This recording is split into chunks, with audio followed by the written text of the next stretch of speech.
Dear students, आज के इस लेक्चर में हम 12वीं क्लास का गणित का 7वां अध्याय समाकलन यानी कि इंटीग्रल्स की प्रश्नावली 7.1 के बारे में बेसिक जानकारी हासिल करेंगे।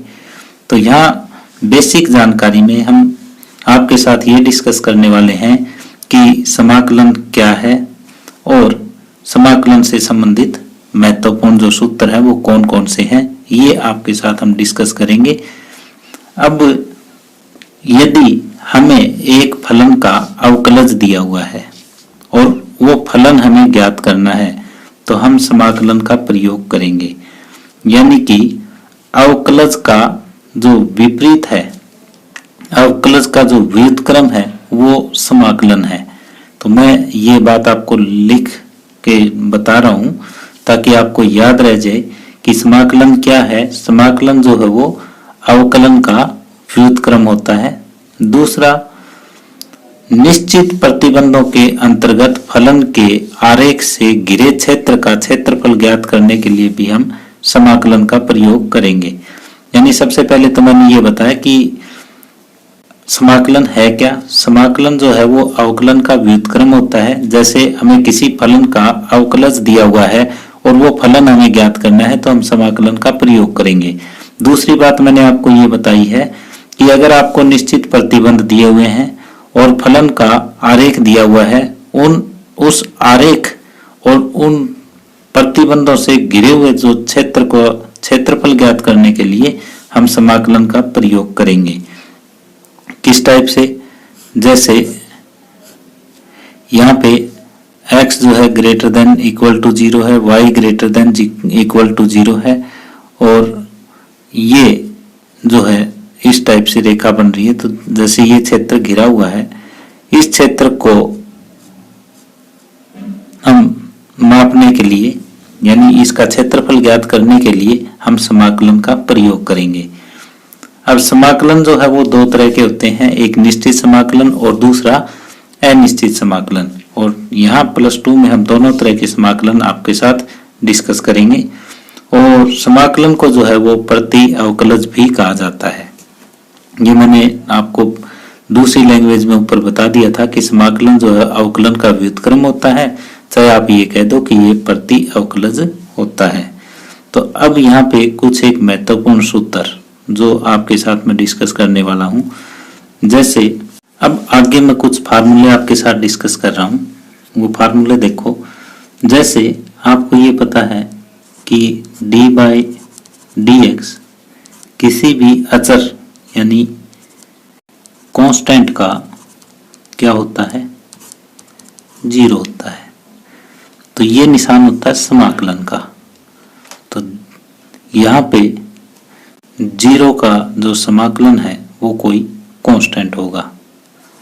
0 का समाकलन जो है वो कोई भी कांस्टेंट होगा। इसको आप c लिख सकते हो और इसको हिंदी में बोलते हैं अचर। यानी 0 का समाकलन जो है वो कोई भी अचर होगा। अब जैसे d/dx x का जो है वो 1, तो आपका जो समाकलन है 1 का विद रिस्पेक्ट टू x, तो वो आ जाएगा x प्लस में कोई कांस्टेंट। तो ये देखो डेरिवेटिव का उल्टा इंटीग्रेशन होता है, यानी अवकलज का व्युत्क्रम समाकलन होता है। जैसे कांस्टेंट का डेरिवेटिव 0 है तो 0 का समाकलन कोई कांस्टेंट हो जाएगा। अगर x का डेरिवेटिव 1 है तो 1 का समाकलन x हो जाएगा। जैसे d/dx मुझे e⁻x का पता है, e⁻x, तो यहाँ समाकलन भी e⁻x का क्या हो जाएगा? e⁻x प्लस c, यानी प्लस में c आपको लगाना है कांस्टेंट। और अब इसी तरह से बाकी हम और ज्ञात कर सकते हैं। जैसे d/dx sin x का क्या होता है? cos x, तो cos x का समाकलन क्या हो जाएगा? sin x हो जाएगा। cos x डी एक्स जो है वो साइन एक्स प्लस सी हो जाएगा। D by d x cos x का डेरिवेटिव अगर माइनस साइन एक्स है तो साइन एक्स का समाकलन जो है minus cos x plus c होगा। तो अभी आप डेरिवेटिव करके आए हैं तो आपके दिमाग में जो है डेरिवेटिव के फार्मूले रचे हुए हैं, तो यहाँ पे आपको एक बार फिर दोबारा से फार्मूले देखने हैं, याद करने हैं। आप ये गलती प्लस माइनस की बिल्कुल नहीं कर देंगे। कई बच्चे क्या है कि साइन एक्स का जो समाकलन है वो भी प्लस कोस एक्स कर देंगे, जो कि गलत है। तो यहाँ पे एक आपको विशेष ध्यान देने की आवश्यकता है। जैसे डी बाई डी एक्स जो है वो टेंजेंट एक्स का क्या होता है, सीकेंट स्क्वायर एक्स होता है। तो सीकेंट स्क्वायर एक्स का समाकलन जो है वो टेंजेंट एक्स प्लस सी होगा। D by d x cot x का माइनस कोसिकेंट स्क्वायर एक्स होता है। तो कोसिकेंट स्क्वायर एक्स का समाकलन जो है वो minus cot x plus c होगा।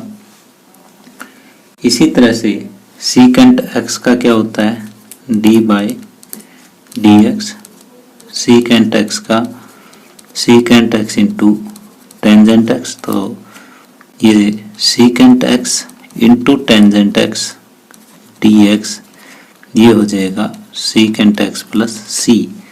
और d by d x cosecant x का होता है minus cosecant x into cot x. तो ये फार्मूले आपको याद है और इनके जो विपरीत है कि cosecant x into cot x बराबर minus cosecant x plus c.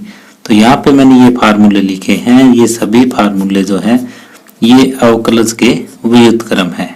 तो आपको बड़े ध्यान से इनको याद करना है। इन सभी फार्मूलों को हम प्रश्न में यूज करेंगे।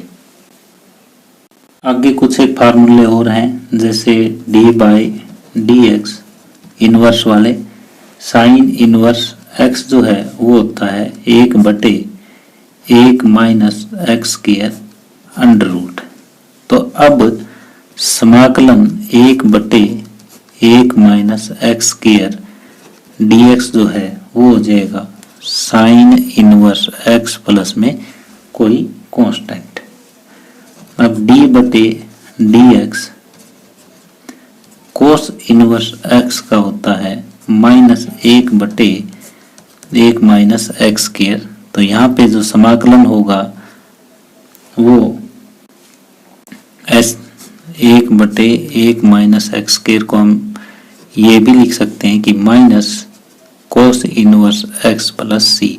तो यहाँ पे 1 माइनस 1/x स्क्वायर के वर्गमूल के दो फार्मूले बन गए हमारे पास, एक sine inverse x plus c और एक minus cos inverse x plus c.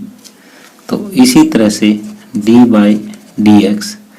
तो अगर आपको प्रूफ में उत्तर में ये ज्ञात करना है साइन इनवर्स एक्स में तो आप ये फार्मूला लगाओगे। अगर किसी क्वेश्चन का प्रूफ करने में कोस इनवर्स एक्स उत्तर में पूछ रखा है तो आप ये फार्मूला लगाओगे।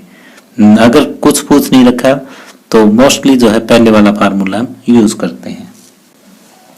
अब d by d x tangent inverse x जो है वो होता है 1/1 प्लस एक्स स्क्वायर।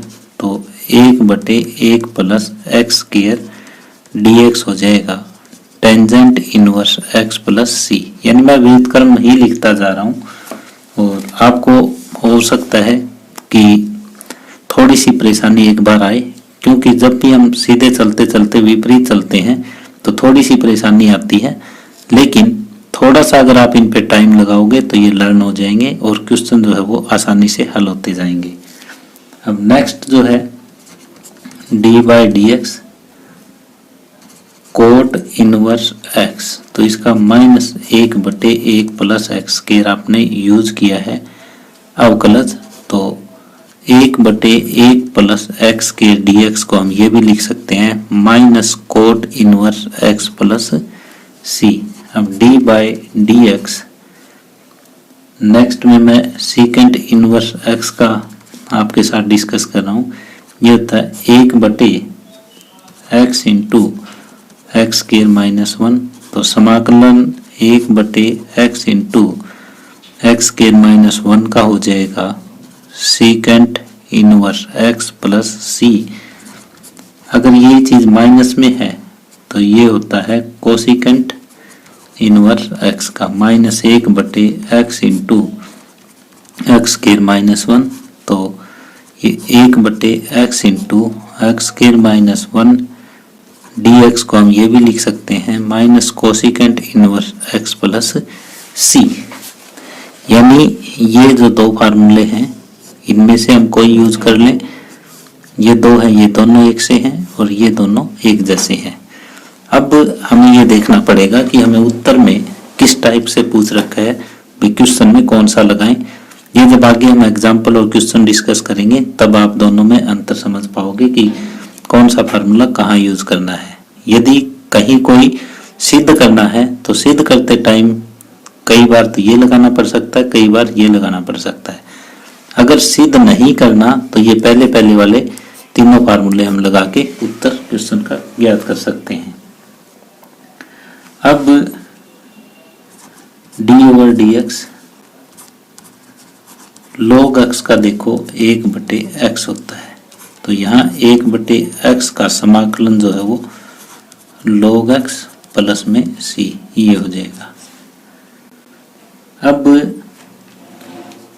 d/dx किसका a/x बटे log a का होता है a/x। तो समाकलन a/x का हो जाएगा कि a/x बटे log a प्लस में c। और ये हम डिस्कस कर चुके e/x का कि d/dx e/x का डेरिवेटिव e/x है, तो समाकलन भी इसका e/x ही हो जाएगा।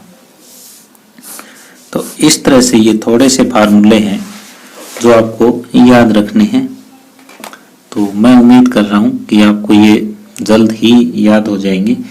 अगर ये एक बार आपको याद हो गए तो फिर क्वेश्चंस में कहीं पे कोई समस्या नहीं आएगी।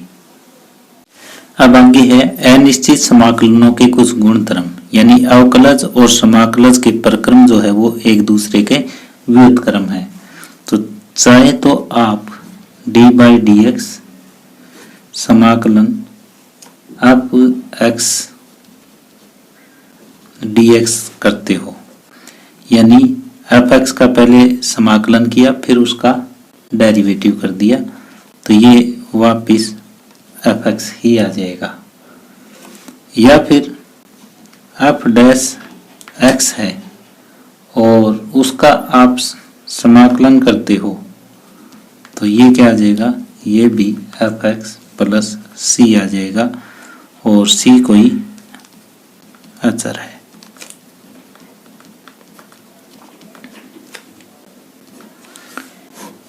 ये पहली प्रॉपर्टी है। चाहे आप किसी भी फलन का पहले समाकलन करके डेरिवेटिव कर दें वही आएगा, चाहे आप पहले डेरिवेटिव करके फिर समाकलन कर दें तो भी फंक्शन वही आएगा। तो अवकलज और समाकलन जो है प्रक्रम एक दूसरे के व्युत्क्रम होते हैं। अब दूसरा जो गुणधर्म है वो ये है कि समाकलन, अगर आपको कोई दो फलन दिए हुए हैं fx plus gx into dx, तो जो है अलग अलग फलनों का हम समाकलन कर सकते हैं। जैसे समाकलन fx का हम अलग कर देंगे और समाकलन gx का अलग कर देंगे।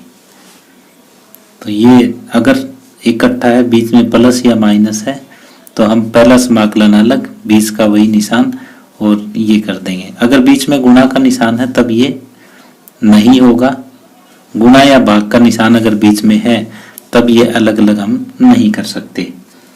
अगर यहाँ पे इस तरह से तीसरा गुणधर्म देखिए, तीसरा गुणधर्म ये है, अगर k कोई कांस्टेंट है यानी अचर संख्या है fx dx है, यहाँ पर k कोई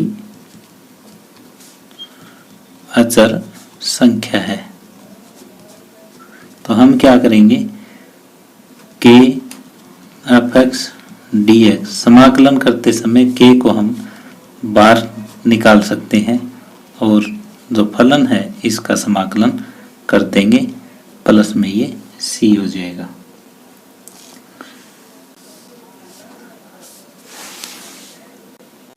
अब जो ये प्रगुण दूसरा और तीसरा है, इन दोनों को आपस में मिला के हम एक नया प्रगुण और देखते हैं, जैसे k1 f1x plus k2 f2x plus k3 f3x ऐसे ऐसे बढ़ता जाता है। और यहाँ पे dx ये है, तो इसको हम ये लिख सकते हैं, k1 कांस्टेंट हम बाहर निकाल लेंगे, f1x dx ये समाकलन अलग, k2 बाहर आ जाएगा, f2x dx का समाकलन अलग, k3 बाहर आ जाएगा, f3x dx का समाकलन अलग, और ऐसे ऐसे बढ़ता जाएगा। तो यहाँ पे मैंने आपको दो चीजें बताई है और तीसरी चीजें यहाँ पे दोनों को मिक्स किया है। अगर आपका अलग अलग है, बीच में प्लस या माइनस का निशान है और इकट्ठा समाकलन आपको दिया हुआ है तो आप अलग अलग कर सकते हो। अगर कोई कांस्टेंट साथ में मल्टीप्लाई है तो कांस्टेंट बाहर आ जाएगा, और ये इन दोनों का मैंने कंबाइंड आपको बताया है। तो अब आगे एग्जाम्पल हम कर रहे हैं। अब आगे है, निरीक्षण विधि का उपयोग करते हुए निम्नलिखित फलनों का प्रति अवकलज ज्ञात कीजिए। तो यहाँ पे हमें cos 2x दे रखा है, हमें एक ऐसा फलन हमें ज्ञात करना है जिसका अवकलज cos 2x है। यानी निरीक्षण विधि क्या है, देख के ही कि cos 2x जो है अवकलज हो, हमें एक ऐसा फलन देखना है। तो हम जानते हैं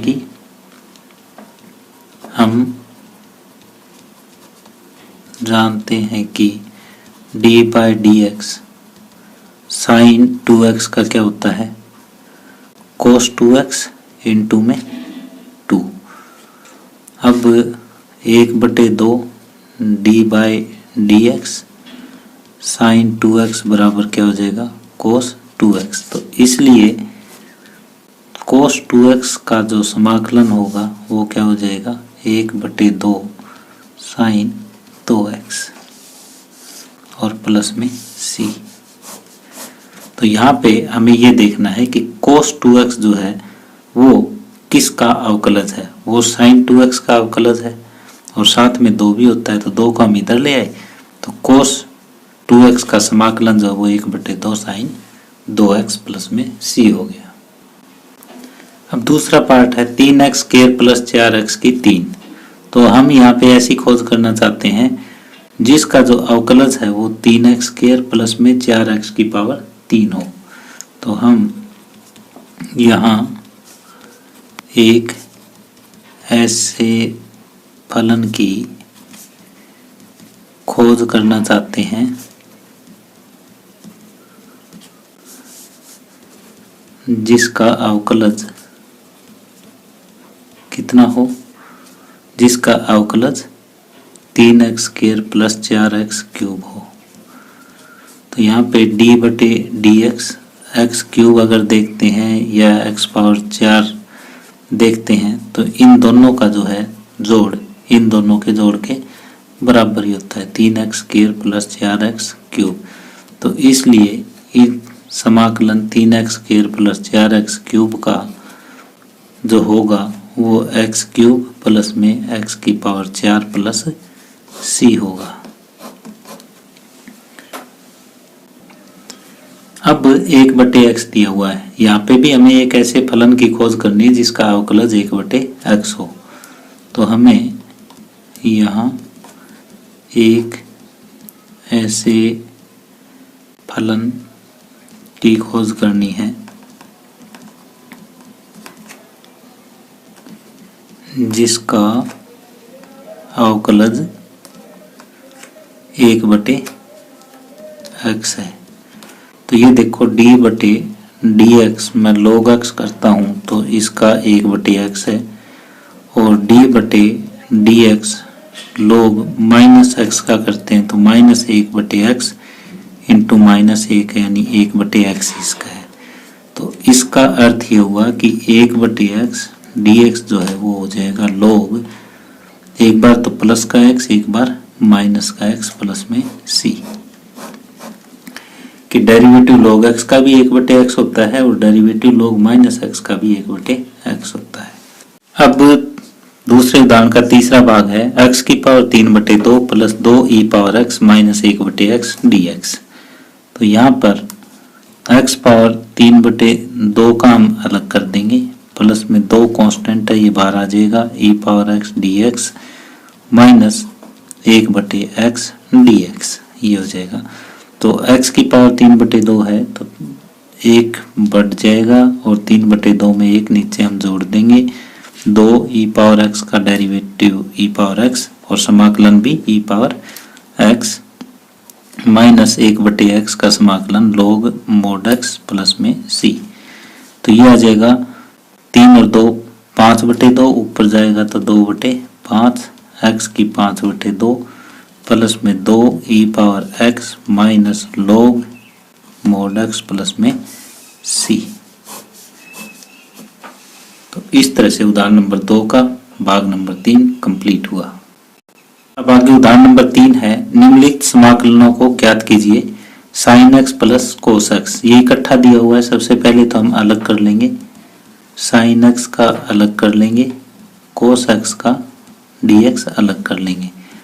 sin x का जो समाकलन है वो क्या होगा, वो होगा माइनस cos x, और cos x का समाकलन sin x प्लस में c।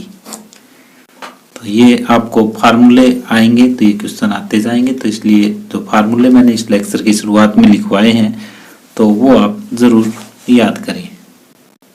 अब आगे दूसरा भाग है कोसिकेंट x ब्रैकेट में cosecant x plus coat x dx।